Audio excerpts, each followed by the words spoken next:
zooming, panning, even wild rotating callouts. These are all made possible by animations. They grab your viewer's attention, and they're great for illustrating concepts. To really understand how animations work, we have to start with visual properties. An object's visual properties are made up of position, rotation, scale or size, and opacity, or how see-through something is. In Camtasia, all of these are adjusted with pixel-perfect accuracy in the Properties panel under the Visual Properties tab. For example, here's the scale slider, and here's where you can add rotation. Most people take a more hands-on approach by arranging media directly on the canvas. But any arrangements made on the canvas are always reflected in the Properties panel. So feel free to work back and forth between the two to get things positioned just right. Now let's shift to the timeline. Here is the same image I was playing around with on the canvas. It has a set of properties that are constant, and therefore the text remains in the same spot from the beginning of its appearance on the timeline to the end. Here's how we can change that. Add an animation by clicking on the Animations tab and dragging an animation to the timeline. Animations appear as arrows directly on top of media.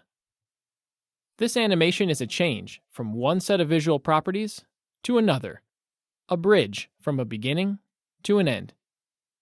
The length of the animation arrow determines how long the change will take, or the speed of the animation. When you first add an animation, it won't appear to have changed anything, and that's because technically it's transitioning between two sets of identical visual properties. To adjust what an animation does, first select the media. Then, put the playhead to the right side of the animation to change the visual properties of the end state. And likewise, put the playhead anywhere on the left side to change the animation's beginning state. Also, double-clicking on the arrow will automatically move the playhead to the end state of that particular animation. Now let's go fiddle with that image a bit.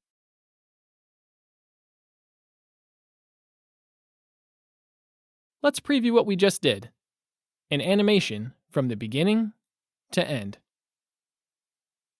This one is pretty basic. In fact, something simple often works out for the best.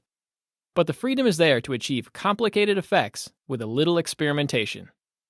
For example, the intro to all of these tutorial videos is built with animations in Camtasia. Notice how I even use animations on groups.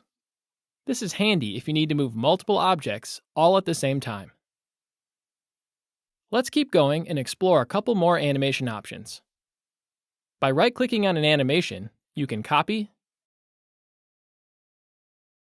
and paste. You can even copy and paste from one clip to another. This would be useful, say, if you wanted a set of different images to all animate in the same fashion. Right-click again. Here is the option for setting the animation's easing. You have 5 choices: Auto, which defaults to exponential easing, Exponential, Linear or no easing, Spring, and Bounce. Each one is good for different things, and the default setting is Auto. Exponential easing moves the object at a variable speed, moving slower out of the gate and speeding into the finish. Bounce and Spring both add extra motion to the end of the animation to add a more real-life look to moving objects.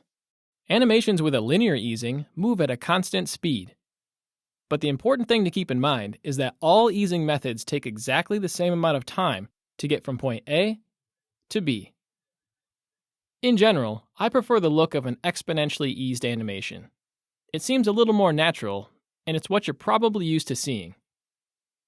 Well, that about wraps up our in-depth look at animations. With a little practice, you'll be focusing viewers' attention and sending things flying across the screen in no time. And as always, thanks for watching.